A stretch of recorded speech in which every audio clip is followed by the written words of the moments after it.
this time. Good evening, everyone. Thanks for joining us at the official launch of the Green Tingkat by the Green Collective. We are so glad that you guys are here and we have an amazing panel ahead of us to talk about a very important topic.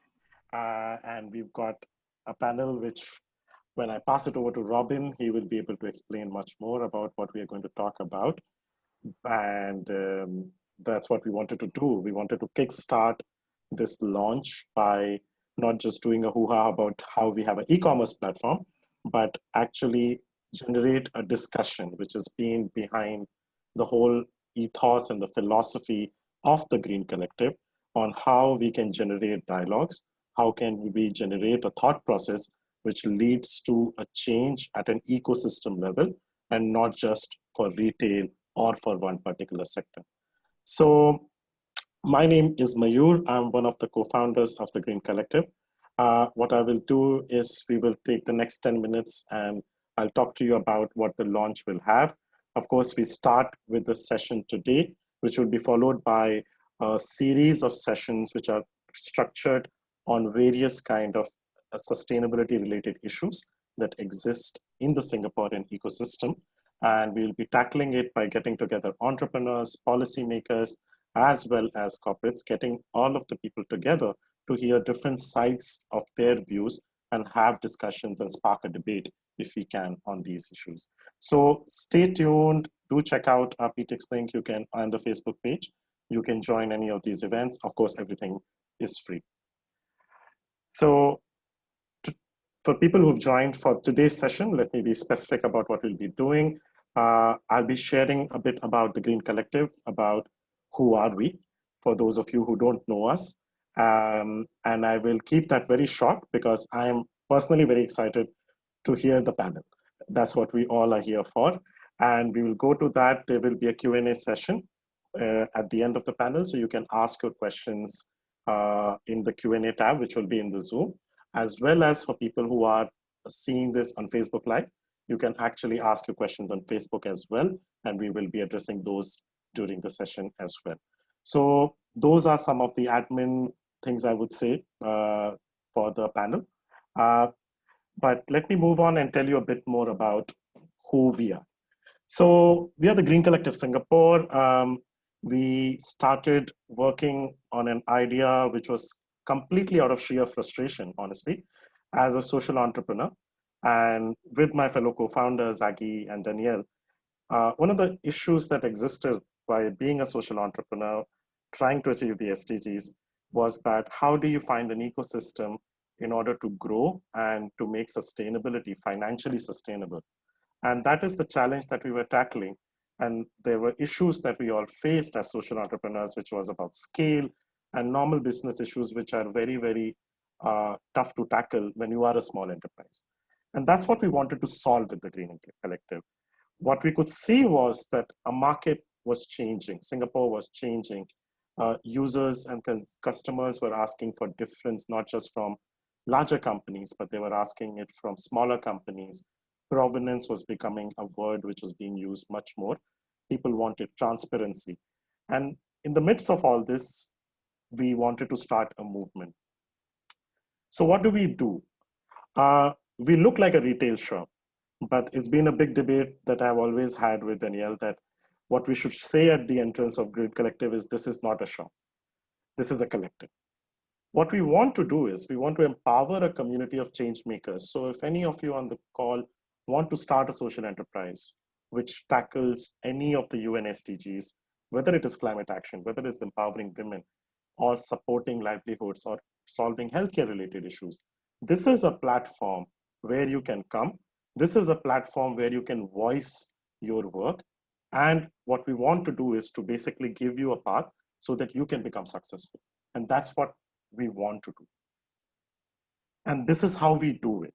So the Green Collective essentially acts as an incubator for small social enterprises. We work internally more like a trade association wherein you are given opportunities, but you are also given the responsibility of running the collective. We were actually inspired by a lot of the cooperative models that exist across rural Asia. And we have implemented that into a retail setting of a high cost retail market like Singapore in order to solve this problem and to disrupt the way retail is done. So what we do is we help a lot of first time retail social enterprises come in. We help them grow. We provide them a lot of information regarding data analytics, pricing, and other things which are very tough to get when you start. We help them nurture as well. So what nurture means is we help them do partnerships. We match them with corporates and give them more opportunities that are possible when you work with many more social enterprises under the same house. And of course, collaboration. There can be no collective without collaboration. And the collaboration is not limited to members or consignees or other kakis, as we call them, within the collective. It goes beyond that, and a collective spirit goes beyond just the walls of the Green Collective to the overall ecosystem in Singapore. And this is the core. Our philosophy is a collective model. What it means, and that's something we like to stress about a lot, is that we should just not use terminology, we should actually put it in practice. The claim with the collective model we always had was that each and every brand is not here as a vendor. Each and every brand is here as a family member, and family shares. If you go to the Green Collective right now, there are 2 brands behind the cashier desk who will be managing and giving you the best customer experience that anyone can Funan provide. Because you know what? These guys have actually built their brands. These guys actually understand impact. These guys understand where you are in your journey to sustainability. And that's something that we share. We share much more than that as well. So we started sharing a retail space when we were 12 people strong. And today we are also sharing a logistics space together. So we are basically using a human value, which is based on sharing, and a business model, which is based on collective, to solve problems of economies of scale. So that is what the collective model of Green Collective is inspired, and that's what we do differently. And this is an example of that fact that it actually happens.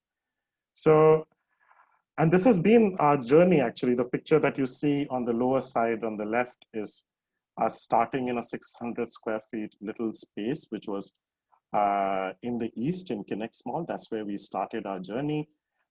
We were basically testing it out actually. And there were 12 brands who joined us initially. We grew into a larger space wherein we always had this criteria that how much ever the space is, it will always not be retail.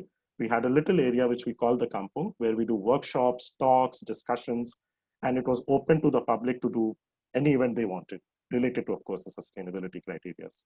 So, and from that to moving to Funan, which happened around July last year, we've grown. We've grown not just in terms of real estate space, but we've grown from 12 brands to around 43 brands, which are today a part of the collective.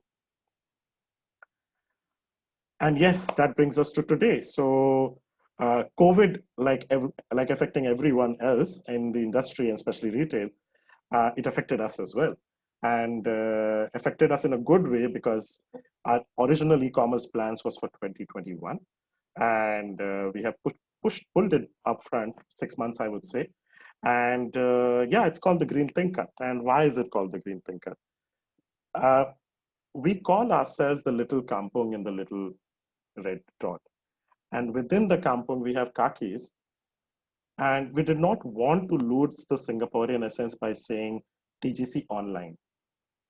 And the Green Tingkat, because when you come to the Green Collective, and we've been seeing that for the last 2 years, it's an experiential journey. It's almost a journey towards zero waste life that you can envision and imagine. The amount of times we've seen a wow while people go about finding products and looking for that surprise that they get, and the satisfaction they get when they find those products is something which is unparalleled to any amount of revenues. And that's where the Tingkat comes in.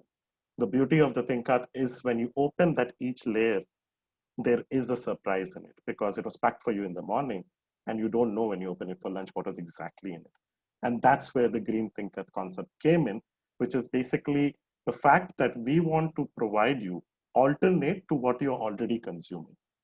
we don't judge you in terms of the fact that whether you are a zero waste or not. We understand that everyone has their own journey, and we want you to start taking that journey in a sustainable way. And that's the mission with which we are working. So this is, I'll quickly go through this. This is our website, which we have launched. Again, you will see that shop is one part of it.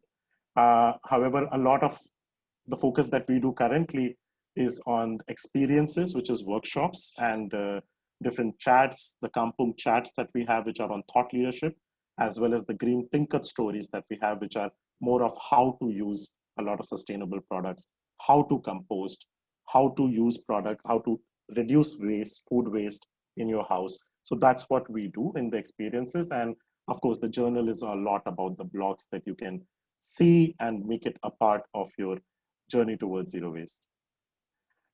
And yes, I think the core of the collective is people, because we are essentially a business model which is as human-centered as it can be.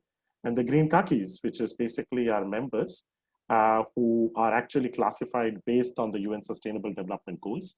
So when a social enterprise actually applies to become a part of the collective, they go through a curation process wherein they are actually aligned to a SDG target, and following the SDG target, they also go through a curation at a product level.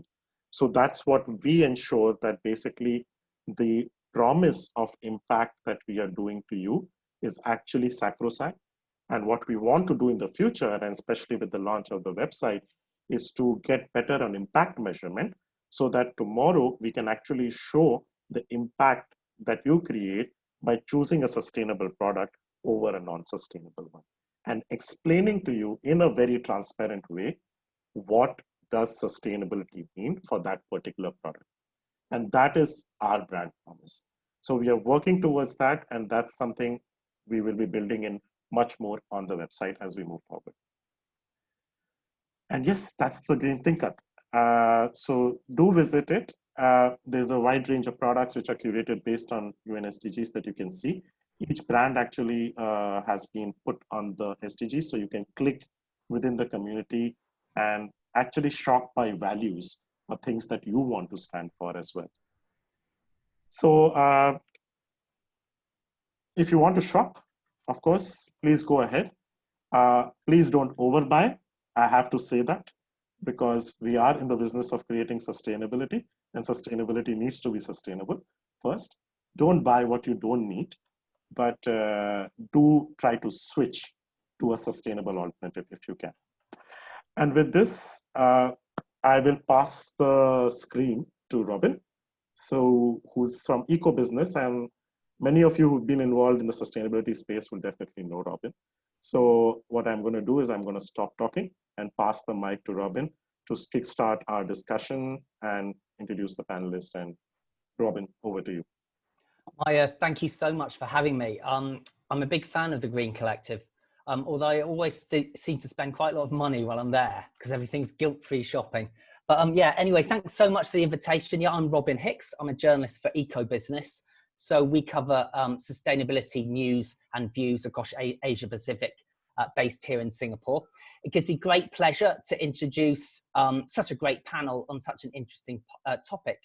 So thank you so much for joining me on this panel. Member of Parliament, Mr. Lewis Ng, Chief Sustainability Officer for City Developments Limited, Esther Ann, the co-founder of Unpackt, which is Singapore's first zero packaging bulk food store, Florence, and of course, the co-founder of the Green Collective, Maya Singh.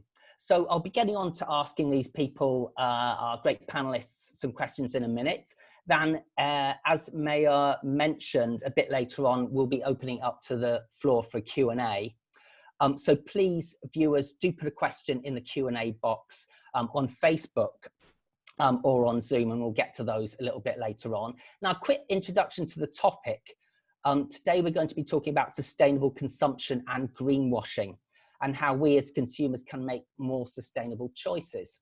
I'm sure everyone has noticed a lot of marketing aimed at consumers from companies in recent times. And we're all familiar with terms like these: biodegradable plastic, meatless meat, cruelty-free makeup, haze-free chocolate, organic soap, air cleaning paint, eco tours, even sustainable banking. So the list is long and growing, and not all of these claims are always greenwashing. And by that, I mean misleading the consumer with exaggerated environmental or social benefits. But we're being asked to make a choice based on our own desire as consumers to be more sustainable. Now, people in Singapore, I've been here about 10 years, and I've certainly noticed in that time, people increasingly want to make more sustainable choices when they buy things. But how do we know we're making the right choices? So the first question I'd like to ask our panelists is actually about their consumption habits. How do you try to live more sustainably? Also, do you have any unsustainable guilty pleasures? And also, how has the pandemic changed the way you consume, if at all? So, Mr. Lewis Ung, I'd like to ask you that question first, if that's okay. I thought ladies first. Oh, okay. Well, as you wish. Well, I could throw them to Esther or Florence, but it's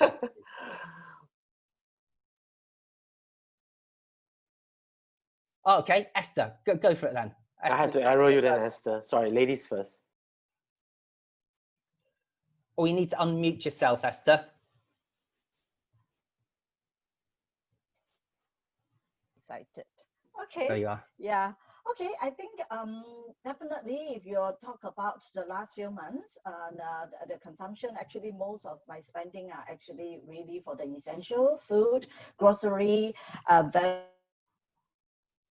your personal, don't even talk about fashion because there's no event, there's no reason why you need to go and doll up yourself already. And then I think definitely online a lot more because, we try to minimize going out. And in fact, we buy a lot more local rather than, international brand and all that. And of course, the essential item is definitely, we try not to stockpile, but I think in the beginning of the lockdown, there was a little bit of panic, and then everybody just naturally will buy a little bit more than And I think being a sustainability professional for so many years, and in a way, definitely I have learned, to empower myself to look at, labels and and where does it come from and all that. But I think I will touch a little bit later how consumer can be better, equipped with more knowledge, for labeling and all that. Yeah, which I will talk about it later on. Yeah. Okay, great. Then Florence, how has your consumption habits changed, if at all? Well, because of the pandemic situation and the supermarket shelves were like kind of wiped out, usually I only hit shopping at like when the store is closed. And I will go to the store and realize that most of the items that I wish to buy is actually out of stock, and I will end up with like a lot of items that has missing ingredients, and therefore I ended up buying a lot of things online, and that comes with a lot of like packaging waste and plastic bags. It's kind of inevitable, but I guess at the end of the day, all of us try to manage to reduce where we can. And I do have this personal indulgence where I will get my frozen pastries sent to me, and it's all individually packaged. Yeah, that is great. I've tried to avoid online deliveries where possible myself. And given that I don't need to go into the office, I can use my bicycle to get around. So I managed to reduce waste by quite a bit by doing that. So Lewis, over to you. I gathered from your Wikipedia page, you've been a vegetarian since you were 14, I think it is. So that's... I was 21. Oh, sorry. But at 14, I decided to take sort of one meat item off every year. Ah, okay. So I started off with shark's fin soup, seafood, and then slowly all the other meat items. And 21, I went vegetarian. Right, yeah. So your consumption habits, have they changed at all? Have they been affected by the pandemic? Well, unfortunately, it's changed what you just mentioned about. So obviously a lot more food delivery. And I think that's one of the real downsides is that the use of disposable has gone up significantly during this pandemic. And perhaps that's one solution that we have to find out, where we can fight the pandemic, but at the same time also not be over-reliant on the use of disposables. Because I think during the circuit breaker period, almost everyone had to increase their food delivery over that period, and that's going to result in a lot of disposable. Of course, we can opt to not have the disposable, but I mean, the food itself will have to come in that single-use packaging. That's something that we should work on. But overall, my consumption has always been simple. It's not to replace, but to reduce. Buy as little as I can. I think I'm quite famous for that. I wear the same clothes every day, so zero fashion sense. Don't worry, Esther, I don't buy any clothes. And I keep on that. That's what I also try to be the role model for my kids, to make sure they understand why we don't have straws, we don't use straws, why we don't buy that much. And it's worked. As I shared on Facebook, we made the waitress feel really bad that day, but the kids told her, we don't want straws because we want to save the animals. Wasn't very nice when a 3-year-old tells you that, but I see that it's worked, that we've managed to create that sense of responsibility among my children as well. Sure. Yeah, no, it is on just your point on disposables, Lewis. I think there's an ST article recently. I think NEA data has shown that disposables, household consumption of disposables increased by about 10 to 15% over the first half of this year. Mind you, that's not bad compared to other cities in Southeast Asia. I think it's increased 4-fold in Bangkok because of deliveries. So it seems to be a regional issue. Maya, can I ask you about your consumption habits? So are you there? There you are. Oh, yes, definitely. I think for me, it's, as you guys would know, that my consumption, I'm a cook. I cook a lot at home. So it's always been very minimalistic in terms of ordering from outside. But I think I am one of those guilty ones when pandemic, because of the fact that we also had a COVID baby, who was the first one, which meant crazy hours. And I think that I'm one of those guys who was guilty of ordering more than what I would normally, because we were very extra cautious about going to the place and bringing outside cutlery at home. And I think that's not me. That's a lot of people, and that's a growing concern as well regarding how much. And Robin, I think you and I were talking about how much single use might come back because of the worry of transmission. So, but honestly, in a city like Singapore, it was very easy to reverse it, I would say, given the hygiene standards and everything around us. So I think that phase for me lasted not more than 2 to 3 weeks. But apart from that, I think I can agree with Lewis. Like I'm a guy with 10 pieces of t-shirts and a couple of shirts. So don't have a huge wardrobe. So don't tend to be a overspender or over consumer in general. Yeah, no, it's been interesting. You mentioned BYO, the Bring Your Own movement, which is a shame really, because it was really picking up in Singapore before COVID. I'm not sure you guys noticed. And then obviously COVID came, and then some retailers reacted by scrapping Bring Your Own, Starbucks being one, but other stores, similar stores like Coffee Bean, didn't. So it's been a sort of a mixed response from retailers, I think, on what to do about single-use plastic and whether that poses a sort of contagion threat. But next question I'd like to ask Florence, actually, talking about greenwashing. And by that, I mean sort of misleading consumers about how green a product is. Are there any sort of types of products that you've noticed you think maybe a little bit on that line, misleading consumers a bit by making certain claims? For our side, because we run retail, so most people will come in looking at the labels, which is like, most people ask us, is this biodegradable?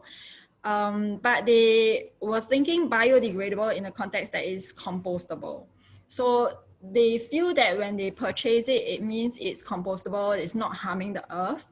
But actually sometimes, especially in Singapore's context, we don't have the capacity to biodegrade any of the things. And everything that we throw is actually being incinerated. So there is not much purpose if we specially buy a biodegradable item and to have it incinerated at the end of the day.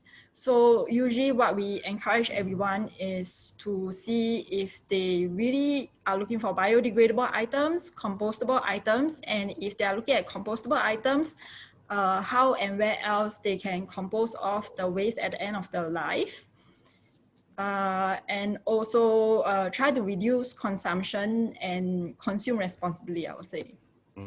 Okay. And Maya, I'd like to ask you a similar question as well. And any sort of products we as consumers should look out for? Because some of the claims are a little bit over the top.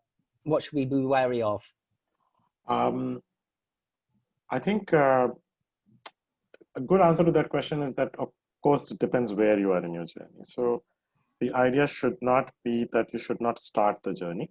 You should definitely start the journey. But I think as you progress in your journey, you will realize that a product actually requires certain energy to be built. A product like what Florence is saying, it's also applicable to where you are and understanding what actually happens to it after the life of the product.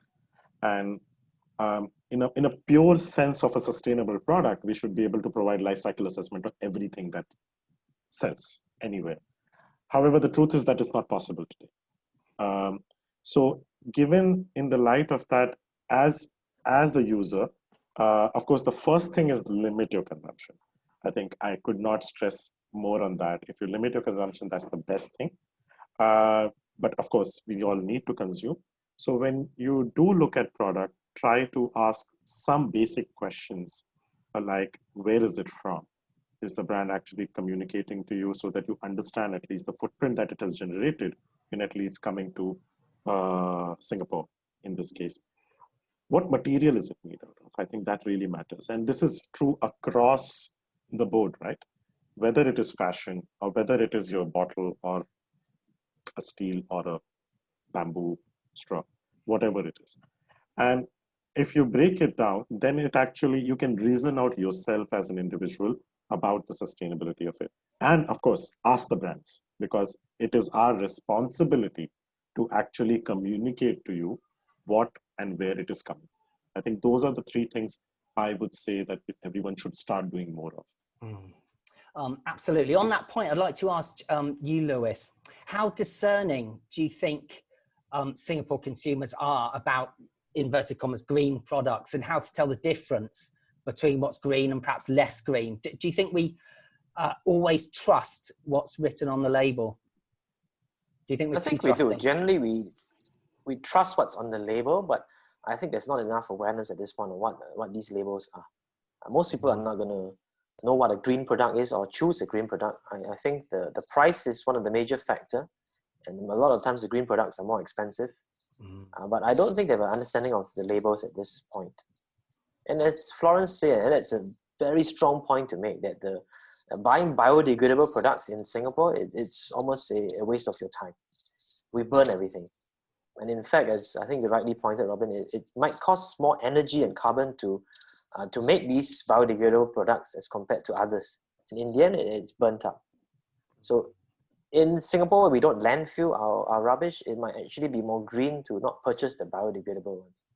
That's a hard sell to tell people who actually buy these products to want to do good. But when you tell them, actually it ends up all burnt up, it doesn't make a difference. And that's the other thing. That's why I keep focusing a lot of my parliamentary work on the reduce portion. And in fact, refuse and reduce. Because if the other point that people always raise is we just recycle them. But again, the amount of energy used to recycle, which is often not done in Singapore, it might actually be better to just incinerate it. Plastic's a good example. Yeah, absolutely. So Esther, I'd like to ask you, because CDL is a leading light in sustainability in Singapore and Asia. But in your sector, right, also building construction, right, that companies make a lot of green claims. So how careful do you have to be in your job, but also in that sector about construction companies, building companies making green claims? And what's there to make sure that those claims are accurate? Well, I would share from more like a corporate business perspective, which is actually the big ticket item. As we all know, that construction and building industry account for 39% of greenhouse gas emission globally. So our industry it's in fact in the position to move the needle. So how as developer, what we are looking at is we have committed to green building, Green Mark, for many, many years already. And BCA actually launched Green Mark in 2005. And we have actually launched our first eco condo in 2003. And then, but I must say that BCA has done a really good job to make it mandatory since 2008. And then for Green Mark, it's very clear. You can log on, you can Google it, you can see very clear indicator what exactly Green Mark, entails, and different levels. Certification level is actually mandatory. Okay, when you build a new development, you must comply to that level. But you have Gold, Gold Plus, and Platinum. So almost every level, if you go into the details of what are the indicator in terms of energy efficiency, in terms of health and well-being, in terms of water efficiency, and all these are very, very clear. So as a developer, what we do is we have gone through the journey with our value chain. And I still remember when we tried to we commit to pledge for SBTI science-based target reduction target. That is a global best practices. It's very challenging. Apart from the scope 1 and 2, you also need to look at scope 3, which actually engage our supply chain, how sustainable your building material is. And I think it was about 4 years ago, we sit down with some of the supplier of concrete and and cement and all that. So when we talk about sustainable materials and talk about scope 3, embodied carbon, they look at you as if you are talking speaking in a foreign language. So I think it's a journey that you need to educate. You can't change it alone. You have to get your whole value chain, educate your supplier, and also you need to be patient. And there are certain certification level which has been very mature now, which is actually for wood. Wood, you have like the FSC, you have the nature barcode, you have quite established international standard. And for steel, we have actually seen the progress over the last few years, 2-3 years, that you have sustainable steel and also responsible steel certificate actually is coming up from Australia. So even green concrete and all that, I'm talking about all these are the bigger items which also have big impact. And according to NEA's data, all the demolition waste, almost 99% actually are all recycled. So I think first we have to enable, consumer, whether you are a big corporation or SME or individual, to know what you are buying. And you must rely on label and certification. If you don't have global standard, you have to refer to the local standard, which actually I think what is very well established is I think consumer know all the 3 ticks, 4 ticks, when I buy, my fridge or aircon, those are the easier, really. 4 ticks, 5 ticks, and then the other one that is PUB, water efficiency label. You buy, water washing machine, you will know that how many ticks are you talking about, and in the long run, how water efficient it is. But I wouldn't say that our green label system is mature enough for consumer products. It is not quite there yet. When they talk about buying shampoo, shower gel, and all that, when you are surrounded by 30, 40 brands, you really don't know which one is have a lower carbon footprint, which one has not. So I think these are the so-called education, engagement, and empowerment that consumers should have. That when I walk in a supermarket, I want to know this pack of rice is what exactly is the carbon footprint. I mean, the general things that I'm looking at is things that it is organic, things that it is plant-based, that is my choice. Although there isn't anything, I mean, I was down with dengue fever. After that, the 3 weeks, I was frantically looking for mosquito repellent, spray all over the place, So, but when I buy it, there isn't any label that it is how environmental friendly it is. Yeah, so I think these are the little things that consumer can reflect it. I mean, hopefully there is an agency to pick it up and to step by step. I know it can't change overnight, but I think empowering consumers to help us make the choice, then it will help to really raise green consumerism rather than point fingers at everybody. I mean, I think there are a lot of, manufacturer or retailer do sometimes use the green things as like a marketing gimmick. But I mean, consumer need to know whether how green are you. You're talking about green, you just name it eco doesn't make you greener than the other product. So I do hope that the green label can improve and extend it to wider, consumer products. That will really help to change. Yeah. Yeah, absolutely, Esther. Yeah, no, really good point. You mentioned labeling, which I think is really important to help guide consumers in their choices. I mean, you mentioned also FSC, like even the most trusted, I mean, FSC is one of the most trusted green labels in the consumer sphere, but that's been under question recently, hasn't it? That shows that even trusted labeling systems need to evolve and need to improve. RSPO for palm oil is another one that needs to keep evolving. Florence, I'd love to ask you, how, perhaps on the labeling point, how can brands help consumers make better choices, building on Esther's point? How can they improve in the labeling and communications they share with consumers? I think at the most basic is like if there's a standardized labeling system where people clearly can know that, like, for example, what is biodegradable and what is the facilities needed for the end of life, and compost means what's the difference between compost and the different tiers of consumption, the different carbon footprint, like what Esther has mentioned, is clearly labeled so people can make their own choices based on their comfort zone, because there are people with a lot of different concerns like skin allergies or like their financial constraints, but at least they can make better informed choices. Yeah, Maya, do you want to take that one as well on labeling? You mentioned before, how else can brands help to guide consumers to make better consumption decisions? Yeah, I think the labeling is kind of a great starting point. However, the issue sometimes that happens, Robin, and I saw it when I was building Kopita and I was working with indigenous communities and social enterprises. Working with indigenous communities and a lot of certification and labeling at that level are just way too expensive sometimes. So for people to be able to afford, so then you start getting into this battle over what is genuine versus what is actually worth the label, and like how do you sustain that label, right? So, but having said that, it's a great first point, right? Like what Esther was talking about, that one thing that a consumer or a user can very easily see is that the 3 tick marks or the 4 tick marks or some kind of a credible green symbol. Actually, there are a bunch of interesting examples in Europe wherein people are actually innovating on the way labeling communication is done. Because sometimes even when the labeling is done, people don't understand what it really means. And I think there are a lot of cases about toothpaste, because I think, if I'm not wrong, toothpaste tend to have a color at the bottom which talks about the fluoride content. It's just a color. And the truth is this, that 99% of the people don't know what it is all about.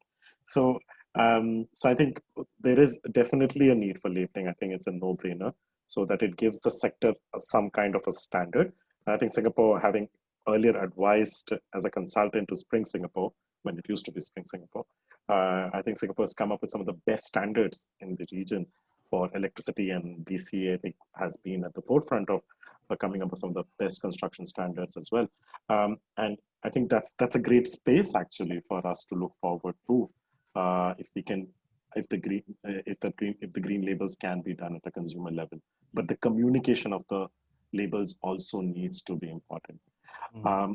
Till we get there, I think the brands need to, at least qualitatively or through storytelling, try to be a bit more transparent, and as transparent as they can, to communicate about the provenance, origin, and the real truth behind the products. I think that's where the brands can definitely play a role today. Okay, great stuff. And that's similar sort of question for you, Lewis, if you don't mind. You know, the role of government in helping brands communicate how green they are to consumers. Does the government or regulators need to be tougher with businesses about their marketing claims? I think, like everyone said, government side, we're quite new to this in terms of the green labels. Of course, again, as Esther said, we have those for the electrical appliances and the air cons. Those everybody is quite familiar with. But in terms of, say, biodegradable or a product being green, I think that's perhaps something that we should explore already. But a lot of this, we leave it to the business associations, even the RSPO as well. Those are not really government created entities. And I'm not sure, again, whether it should be association or government, because government shouldn't have a hand in everything, I always say. Sometimes, as I always share in Parliament, government should take a step back, let the industry, the NGOs lead this kind of a schemes or accreditation process. All right, great. So another question for you, Lewis. I'd love to ask you about your sense on another question on the Singapore consumer. I mean, personally, I've seen a real push especially from young Singaporeans, and we've seen SG Climate Rally, we've seen, the student divestment movement pick up, and it seems to be a bit of a groundswell, a real sense that environmental activism is changing here in Singapore. I'd love to hear your thoughts on that, and obviously how that would relate to us as consumers, putting pressure on businesses to be more sustainable. So your thoughts on that, if you don't mind. Changed significantly. I mean, the youth are not just speaking up about these issues, but I think very importantly, they want to take action. And that's why I think the movement has shot up exponentially, that we now have a group of youth that are not just keyboard warriors, but they're out there trying to find solutions and trying to mobilize more and more people to join the movement. And I think that has made a significant difference. Now, what we need to do is to really reach out to these voices out there and mobilize them as well. And that's what I'm trying to do with the upcoming motion on climate change in Parliament. So not just do it your traditional motion, but we're working together with the activists, finding topics, finding common grounds, and then having my other MPs and parliamentary colleagues join in as well to engage the activists before we finally deliver this motion in Parliament, which is, again, what I really hope for, that we have a very good debate in the public arena now. Now we should bring the debate into Parliament, where the policy makers can then see what the sentiments are on the ground and then effect the policy changes. And doing the second thing, the Good Samaritan's food donation bill, as well as another private member's bill. And that's the same sort of process that I'm going to, forming an industry committee with industry players, with the green groups, with academics, and coming together to draft legislation. So I think that the movement is there now. As policymakers, we need to engage, empower them, and inspire them to join us in this movement to co-create the solutions. Look forward to that. It's really exciting. Yeah, Esther, I'd love to ask you about your sense on the rising sort of environmentalism, is one word for it, in Singapore, and how you see it, because you're very connected to not just business leaders, but young people as well, aren't you, for your programs? How do you see environmentalism changing in Singapore? Yeah, I mean, I totally agree with Lewis that you can't just everything wait for the policy, the regulator. Of course, that is actually the fastest and most effective change, that you can make it overnight, that you can. It's like Green Mark, when you make it mandatory in 2008, you like it or not, when you want to develop a plot of land, you have to comply with the basic certification level. That really changed overnight. But I mean, industry, businesses, and even individuals, I always believe in education. Being a mom myself, I mean, everything, when the kid come back home, you say, teachers say you have to do this, teachers say you have to. So I always feel that educators have the biggest influence when they are kids.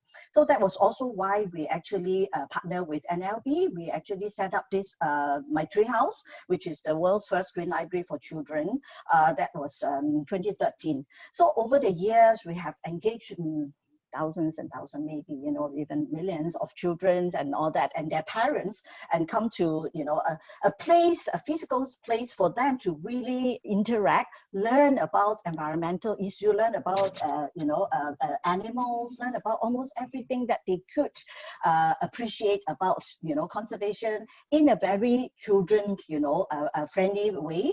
I mean, why we call it My Tree House is actually we did a little raw poll when we asked a group of kids, how do you like it?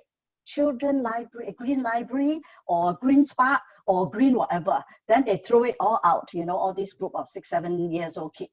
Then we say, why you don't like green? Because I don't like vegetable. as simple as that. Kids are so, they don't, they just, really share their mind. They don't care who you are, big company or small company. So we took their advice, and we throw away all this green sparks, green whatever. We just called it My Tree House. So we asked them, how do you like tree house? And then they said, oh yeah, I like it. I watch it on TV, but I never been to on a tree house.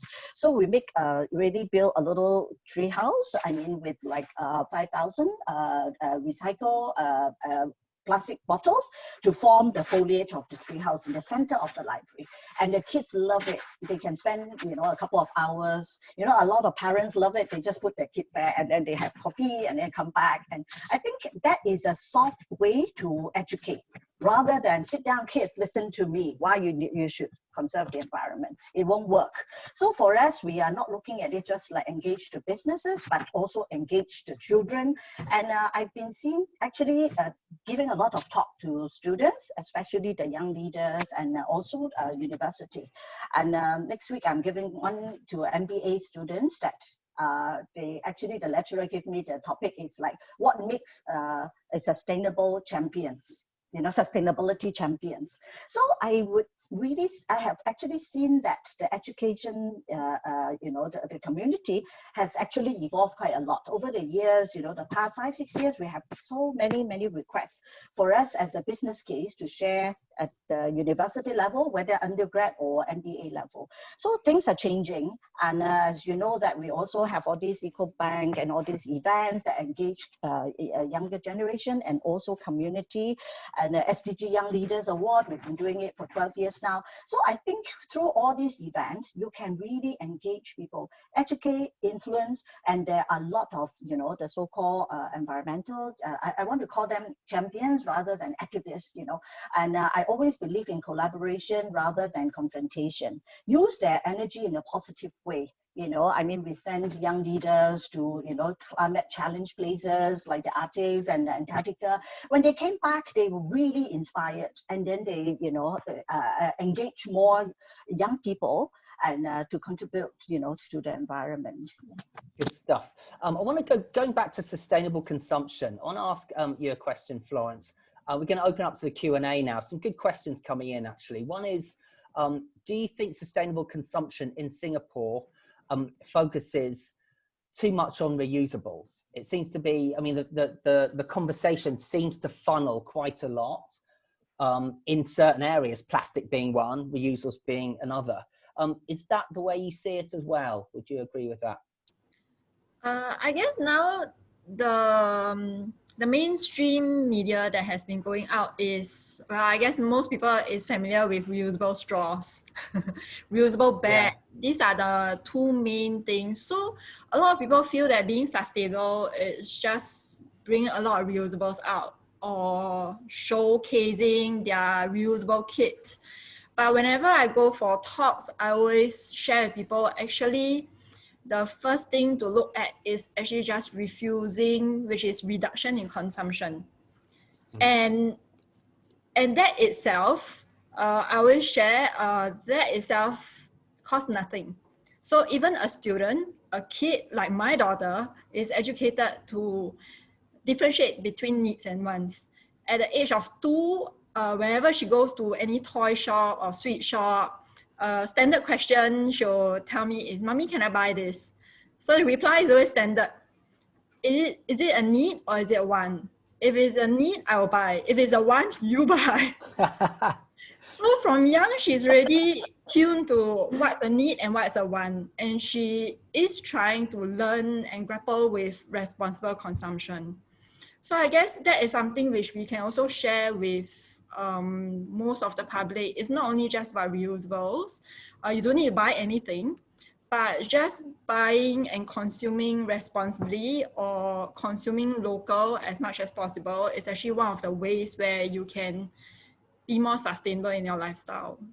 Great stuff. Maya, do you want to take that one as well? Are we too focused, too preoccupied on the reusables conversation in Singapore? I think I agree with everything Florence said, and I'll give one more perspective on it, however, is that you have to also appreciate where we are as a country and where the user mindset is as a country, right? So you cannot expect that the user overnight changes into becoming zero wasters. That does not happen. That's a myth. It does not happen anywhere. So I think where reusables played a huge role, and I think that's what something Lewis was also referring to, was the movement picking up pace. And I think reusable played a huge role in getting this point across to people that, you know what, you can actually carry a bag when you go to FairPrice. It's not that tough. Or invest in buying that trolley, which I love, because it can go up and down the staircases. It's so cool. But it's just very simple things. But I think that's where we as a country work, and that's where Singapore actually, it was very useful in a way that the reusable communication was done. And as Green Collective, actually, we've seen that people have taken the next step. So when we started, and I think even I remember talking to Florence about it as well, because we were all selling a lot of straws, and everyone was just looking for straws suddenly. And however, that trend has changed now. People are looking for menstrual healthcare products, which is actually the largest seller in Green Collective now. And I'm very proud to say that, because it's solving a multiple SDG problem. It's not just solving one problem. So you can see that people have actually taken a journey. So I think the reusables, again, it depends where you are as an individual in your journey in sustainability. And if it helps you to start, then it's good. There's actually a lot of research in the US on this, on how there is a multiplier effect in terms of sustainable consumption adoption. You might start it with buying a reusable, but it may lead you to buying a composting bin and then moving on to a Tesla or a battery operated vehicle, because the value of what you're investing in is actually higher, right? But there is a ripple effect that does happen. So reusables do play a role, but I think it really depends on where that individual is in their journey. To that point, actually, Lewis, I'd like to ask you, there's another question in the Q&A we've got here, which is, don't you think that compostable, you mentioned biodegradable earlier on, don't you think that's at least a step in the right direction that companies are moving? And a second question add to that is on e-waste, actually, as gadget lovers, we all love gadgets here in Singapore. Isn't the e-waste question somewhat overlooked? We seem to be so obsessed by plastic that have we overlooked the e-waste problem? So 2 questions for you. So compostable, unless you're going to do it in your own homes. But we get a lot of requests on whether we can put those compost bins, for example, at our void decks. And there's great difficulty in that, because the rats will likely eat through the bins, and then there's going to be an overbreeding of rats, and then we have a rat problem. And so we've been exploring that on like community compost bins. It's just not possible in Singapore. Again, it might be easier in the colder, more temperate countries, but in our hot, tropic, humid Singapore, it's going to be difficult to have these in the community area. So it's going to be back to whether you are able to do this in your own homes. And so far, I think a good majority of people are not keen on this at this point. If you make a community one, maybe there's make it a bit easier, but in your own home so far, my sense is that most people are not willing to do it. With e-waste, actually, we're making a lot more progress on e-waste than on plastic. In terms of legislation, the Extended Producer Responsibility, or EPR, that kicks in for the e-waste first before the plastic waste. And that's something that I've been speaking on in Parliament ever since I was elected, actually, to really focus on reusing a lot of the components in our electronic equipment. I think maybe about 2 years ago, I raised it in Parliament about, I think it's coltan that's been in all our mobile phones, that's actually really killing a lot of the gorillas. And that's why I pushed whether we could recycle that mineral, rather than, and we're a very handphone consumer society in Singapore. Every time you buy a new one, you might be actually killing the gorillas. So we're moving actually on much faster on e-waste as compared to the other waste. But the rest, I believe, will catch up with the new, the Resource Sustainability Act that we debated a couple of years back is kicking in. And I think, again, that will be a huge step forward in terms of the reusing portion of this environmental movement. So a really important question here we've had in the Q&A is about education. I want to put this to Esther, if you don't mind, because you deal a lot with young people coming into the workforce. You interview a lot of young people. What's your perspective on how aware young people are who are coming into the workforce about sustainability, about the issues that you know, live and breathe? How aware are they? And do you think the curriculum in Singapore, the education system, is preparing them adequately for the workforce and life in general? Yeah, actually, every time when I see news headline to say that, oh, sustainability professionals are in demand, I will probably receive 1 or 2 resignation after that, because it is true, the sustainability community is very, very in demand now. A lot of those experienced, professionals or practitioners, because regulation require all listed companies to come up with sustainability report. And investors are also expecting, listed companies to come up with good EHS, environmental, safety and health, data. So who will be doing all this? I still remember when NUS started the BES program, the Bachelor of Environmental Study. Every year we were invited to talk to the final year student. The first question is like, is CDL hiring, So because he said, oh, my mom don't know what I'm studying, what is environmental study, will I have prospect, and then, but now nobody asks this question already. Now, actually, even we are hiring also. So when we choose people, I don't mind that, they may not have hands-on knowledge, but I need passion. Okay, when I ask them about, do you know anything about Paris Agreement or Singapore's NDC? If they look at you blank, then I say no, because that means you are not interested. You don't know anything about the environment. So I think I can teach knowledge, but I can't teach passion. But at least I have some fundamental evidence that this person is like, oh, okay, environmental management training, tick, and then serve in some of the NGO or tick. So I think these are the reality that we don't have immediate, like, oh, someone with 10 years experience in reporting, because mandatory reporting just started in 2017. So in our area is really very, very difficult to find very passionate, very knowledgeable, very experienced, But I think things are changing, and there are more university, actually, even polytechnics are showing a lot more experience.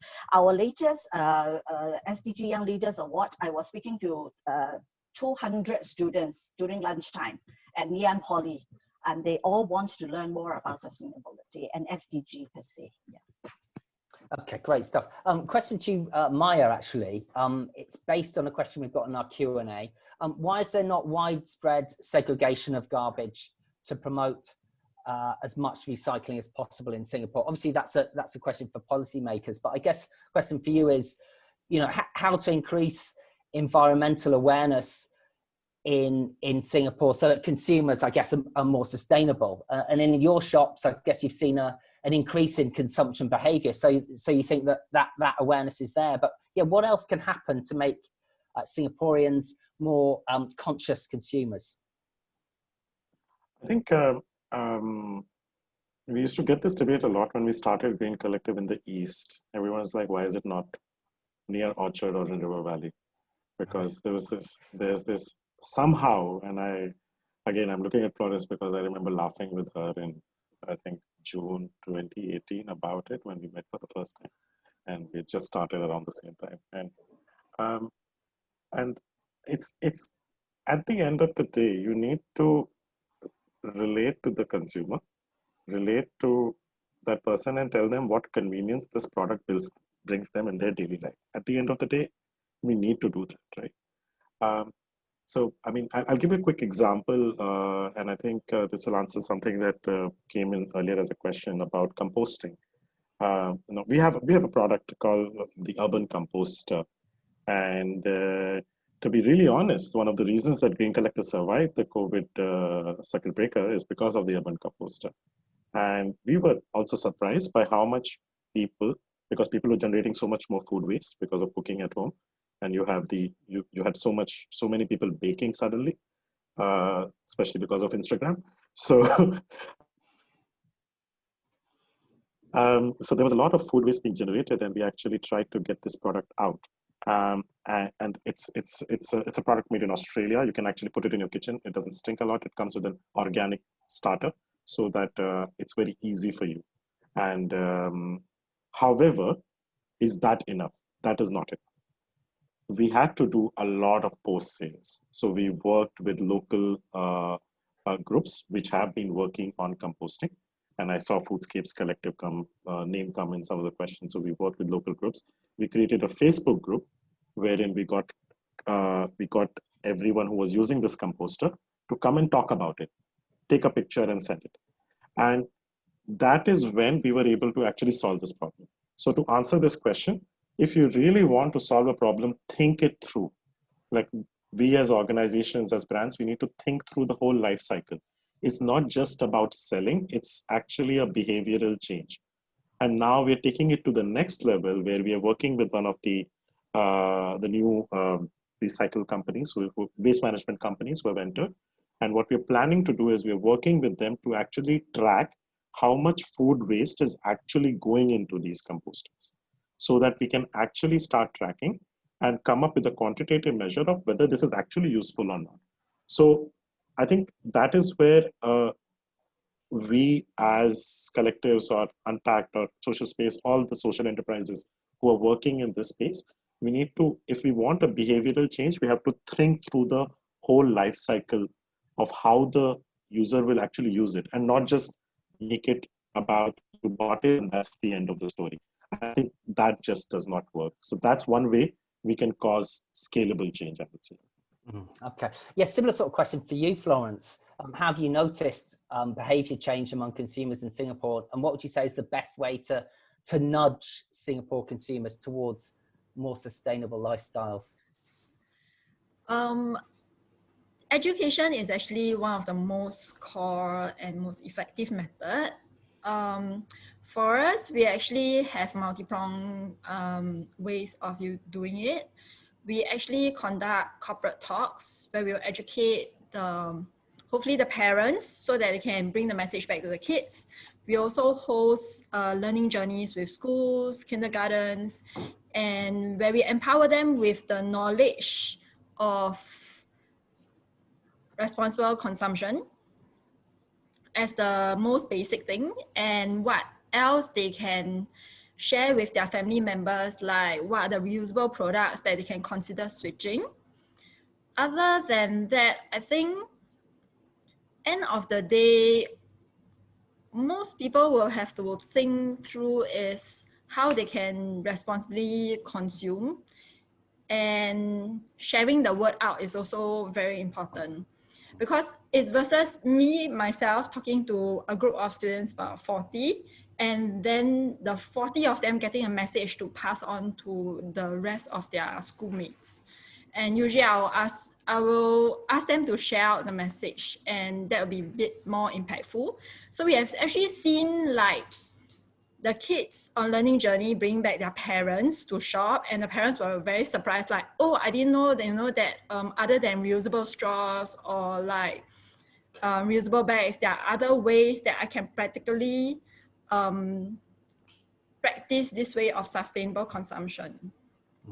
Interesting. Got a good question just in now about single-use plastic, which addressed the government. I'd like to ask you, Lewis. So single-use plastic, as we've discussed earlier, all over the region, we've seen spike since COVID. The question is, how keen is the government in phasing out single-use plastic? Just add to that, I mean, many countries around the world, about 40 plus countries, I think, wherever they've banned single-use plastic, you've seen a reduction in waste. So the question is, tough one, but how keen is the government on phasing out single-use plastic in your view? Not keen at all. And I think Minister Grace just took over the Ministry of Sustainability and the Environment and said that quite clearly, that we're not going to be banning plastic bags, for example, anytime soon. And I tend to agree with that in Singapore, where we bag our trash, it's going to be almost impossible to ban single-use items. I mean, single-use bags. How else are we going to throw our bags into the rubbish chute, where, again, the majority of us live in high-rise apartments or HDB flats? I think what I've been pushing for in Parliament is how, again, we can reduce. And that's why I've been pushing for the plastic bag charge. Not to increase the cost of living, but to get people to think about whether they're going to want that extra plastic bag. And I've tried this out on many people, you know. Everybody tells me it's the cashier's fault. I didn't ask them to double bag my items. I didn't ask them to put one item in each bag. And I always say, so if I tell you now it's 10 cents per bag, what will you do? I would tell the cashier not to double bag my items because I don't want to pay 20 cents and it could come out to $1 instead of 50 cents. And that behavioral change happens very quickly. And that's happened in other countries like in UK and Australia. I raised all these examples in Parliament already. And I'll continue to push for that. But I also wanted to just share a bit about the previous questions and the answers.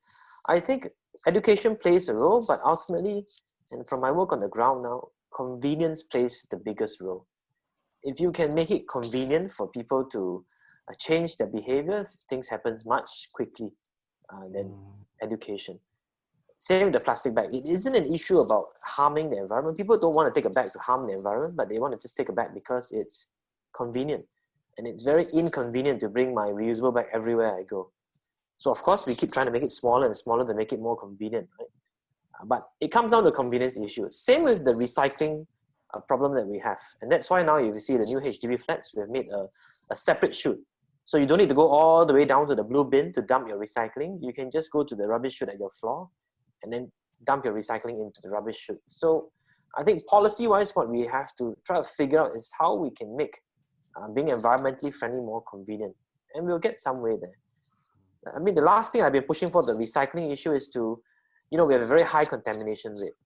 And that kills recycling in Singapore because when people dump food waste into the cardboard and everything else is wasted. And so what I've been pushing for is the convenience issue again. I don't think people are throwing rubbish into the recycling bin because they want to harm the environment, but it's just for convenience. There's a bin there, I throw. So what I've pushed for now is if there's a blue bin, we've got to make sure there's a waste bin beside it. So the people who are just out of pure convenience and lazy, they just want to throw items into the recycling bin, there's a waste bin there. I think that might be able to help reduce the contamination rate a fair bit, I believe. So yeah, just going back to you on the costing, your proposal for a charge for, say, a plastic bag, it's been much discussed in Singapore. How much do you think is a fair price for a retailer to charge for a plastic bag? What's your sense on that? It's going to be a corny answer. The answer is to ask fair price. So NTUC fair price is leading this march now. They have the plastic bag charge. They've been experimenting. I think 10 cents per transaction. Yeah. Some people are saying it's too little. Previously, I think they tried to incentivize it. So if you bring your own bag, then again, there's a discount. So we have to leave this to fair price to find the fair price. But I'm very glad that Xia Jinping has taken the lead on this. As you know, we've been pushing for the longest time. The supermarkets, I think they were all waiting for each other. Along our conversation previously, they were waiting for the government to mandate it. Government is waiting for the supermarkets to take the lead. The supermarket is waiting for the government to take the lead. So finally, NTUC came forward and said, we'll start the trials. It went well, and that's why they've extended it. And I'm very hopeful and optimistic that we can get somewhere. In fact, if you realize, I used it in my parliament speeches as well. PM Lee said that it's a sensible thing to do, to try and change the mindset on the usage of plastic bags. But to ban it, I really have stressed it very publicly. I don't think it's going to be possible in Singapore. Okay, interesting. Okay, yeah, how much time have we got left? So we've been going for quite a bit. Maya, let me know how we're doing for time. I want to ask... I think we have like 7-8 minutes more, but I think we're getting... Okay. But we have a lot of questions, so we can start combining a few. Okay, yeah, sure. Let's have a look. Okay, yeah, let's ask one quickly on food waste then. Esther, I'm going to ask you about food waste. Singapore, food-obsessed country. How well in your view are we doing on food waste, and what can we do as consumers to reduce the waste we produce? Yeah, definitely. Food waste is one of the biggest, waste stream in Singapore. And I think for commercial property, we already have some, the food waste digester system. Basically, is to turn food waste into wastewater or compost. And in fact, we have started a 3-year pilot for residential. Hopefully, every household will have an instant grinder one day. very hopefully sooner than it should be. We have started 2 years. We use one of our service apartment, the Grove, and then we install instant grinder. And then those who have travel overseas, you will recall that the food waste. I mean, we're not talking about a big huge bowl, but the small finish your plate. You have some food, just put into the instant grinder, and then it go all the way down to the so-called a food waste digester, and turn it into compost. And this is basically circular economy. I mean, as I bet the world will change if we can adopt circular economy. Basically, right now, only 9% of the world, is really, adopting this circular, approach. And we have 90%, over 90% that we can, turn the world's, the waste into, go back to the closed loop. And food waste, we have already started the journey. And hopefully one day, all of our individual apartment will have an instant grinder, and all the food waste will go to the becomes like compost and fertilizer in our gardens and park and all that. So I think that will really drive change in a positive way, rather than you point finger at me, I don't point finger at you, you should do more, so I think let's all do it together, as find ways to circular, to sharing economy, circular economy, sharing. All these are the best ways to, to approach, how to tackle climate change issues. Good stuff. Thanks, Esther. So yes, another question, again on food waste. Someone mentioned in the Q&A that in the US, they have garbage disposable units right next to the sink. Do you think that could work in Singapore as a way to tackle food waste and address biodegradables? Maya, do you want to take that one? No, I think the point that Esther raised about the circularity, I think that's a great way forward for Singapore to look at it, because if you look at the national agenda as well, right, we're trying to increase the home recycling rate, which has fallen down. On the other hand, we're trying to increase urban farming, right? So there is if you look at it, and of course we're talking about it conceptually right now, there are of course challenges in doing it, but you can actually channel the compost into these urban farms, which will lead to more food production. And I think the good thing is there are actually examples of it, like Amsterdam as a city has reopened in the donut economy model. So they're using COVID and the shutdown, which happened not for a long time in Amsterdam, but they've reopened in a circular model. And if you look at Europe, they basically move sustainability from a strategic issue to actually a security issue, because that's what COVID taught us, that we are so heavily dependent on our supply chains that if something like this happens, what will you do? So I think the circularity of it is something that really, really needs to be kept at the core of whether it is policy making or for us as business on education or finding products so that people can use it. Food waste is actually something at Green Collective, we made it at the core of finding more innovative products which can help people reduce food waste. Because at the end of the day, and I think thanks Esther for saying that, we have to be aligned with the national objective as well. Otherwise, why are we solving a problem which might be alien to Singaporeans? Then we are really not creating an impact. So I think it's something which would become bigger, but I think there is a great opportunity to make it circular in Singapore. And right. Maybe let me just add something. Yeah. Sorry, I just want to say we actually have a session exactly on this tomorrow, which is called The Waste, the Ugly Side of Food. And NEA will be there as well. So for everyone on the panel on food related questions, come for that as well. Sorry, Louis. Just to add, so another angle beyond the food digesters is the food donation. And that's what I mentioned. I want to bring in that piece of legislation that will help to increase the rate of food donation here in Singapore. Remove the liability when you donate food you hand on heart feel is good and won't kill someone. I think a piece of that legislation would actually help, especially on the commercial side. A lot of the hotel buffets, the bakery, I think this will help to spur a lot more food donation. Maybe we're considering whether we can incentivize it by providing some tax deduction. Early stages in drafting the bill, but hopefully that's the other side. And it's worked in Nee Soon East, where at first when we developed the Zero Waste Master Plan, if you looked at it, we talked about food digesters. But as we worked with the food rescue community, in some events, we managed to not waste a single food for all Nee Soon East events, but some events we actually had to limit the amount of food we give to the food rescue people because so many people came forward that we had to ration each one to get a bit. So I think there's a very strong community there that not many people might have heard of, that the food actually may not need to go to food digesters.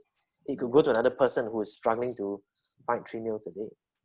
Yeah. If I may share this, like, I mean, we've been working with Food Bank for quite a long time and all that, but I think we also need to observe the 4-hour rule. And in fact, like at our Sustainability Academy and all that, for all events, many events for the NGO, they bring their own Tupperware, their own food, you know, even we offer to sponsor their food. I think the awareness is there. And well, now COVID, one side effect is actually a lot of people don't want to eat buffet anymore. So I think that problem may be solved by itself. Yeah, but I think for packaged food and you know, and on all those, Food Bank has been doing a good job that, you know, they collect and then give it to the disadvantaged, those people who need it. So I think that is also, we've been seeing some progress over the years already. Yeah. Okay, great stuff. So that's about all the time we have. And I'll ask one last question to each of you, if that's all right, which is a fairly entertaining question from the Q&A. What would be your one-liner to someone saying this whole environment crisis that we're in is a hoax? Florence, I'm going to ask you that first. Yeah, no, I asked this question because I met someone at SG Climate Rally. I'm sure you guys were also there. You may have seen him waving a "I love fossil fuels" banner. And I was like, there are people out there like that. So yeah, no, Florence, I'd love to ask you that question. Then I'll ask each of you that question. What would you say to someone saying that environmental crisis is a hoax? If the person is living in Singapore, I would say, do you realize it's really getting hotter and hotter every day? Yeah.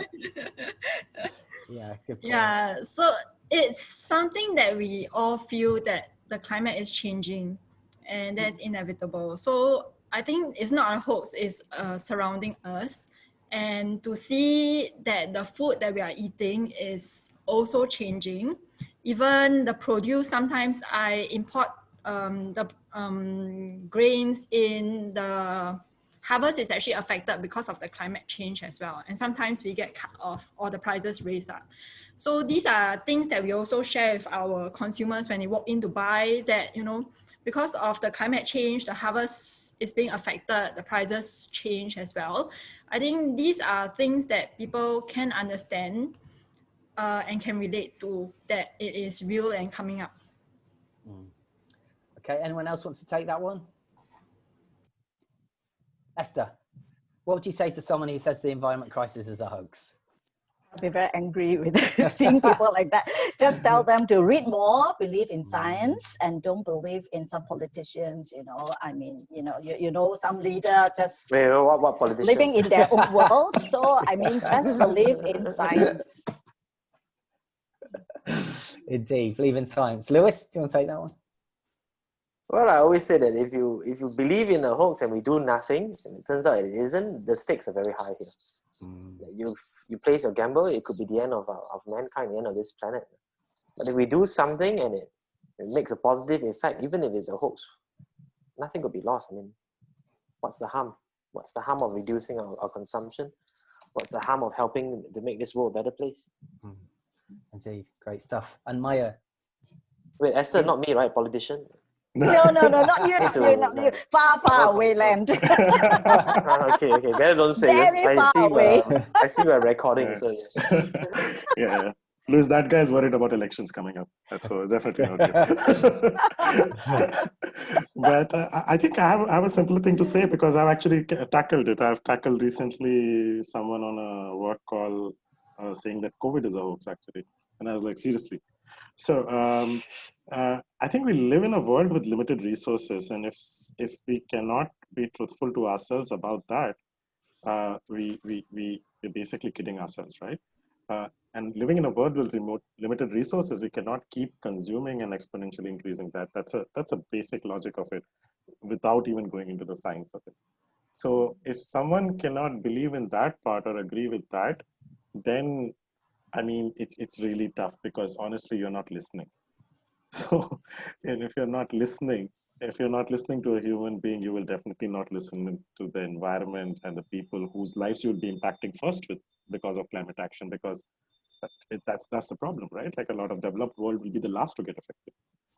So for the emissions that we create, we actually punish the 5 billion people who are not responsible for these emissions.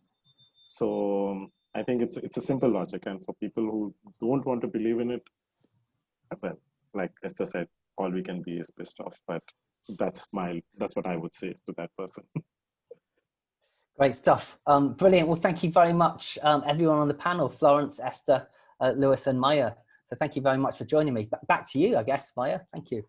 Yes, Thank you. I'll quickly Thank you, wrap it up. Just telling you about some of the sessions, because we saw a lot of questions come up, which were around topics of food waste as well as plastic bags. So we're going to get, we'll be doing more of these webinars. So please do join in. These questions are invaluable. That's the whole purpose of having this session, so that we can ask these questions and discuss it. Tomorrow we have a panel on food waste, wherein we are getting people from NEA, Alba, who's a waste management company, Crust, which does beer out of waste bread, as well as 3 Dots, which is reducing food waste in the whole supply chain. So please do join us for these sessions. And of course, go to Green Tingkat till 1st September, you have a 20% off. I'll say this again and again, and I think as much as I get criticized by the world of e-commerce, don't buy if you don't need it. Please don't buy. Not required. But do switch if you can and inspire others. So that's it. Thanks a lot to everyone for being with us today. This was a great discussion, and hopefully we can all in our own ways create larger impact in our little red dot. So with that, thank you to everyone for joining us and coming and spending time with us. Esther, Louis, Florence, and Robin, thanks a lot for making this event worthwhile. Thanks a lot, guys. Bye. Thank you. Bye. Good night. Thank you. Bye.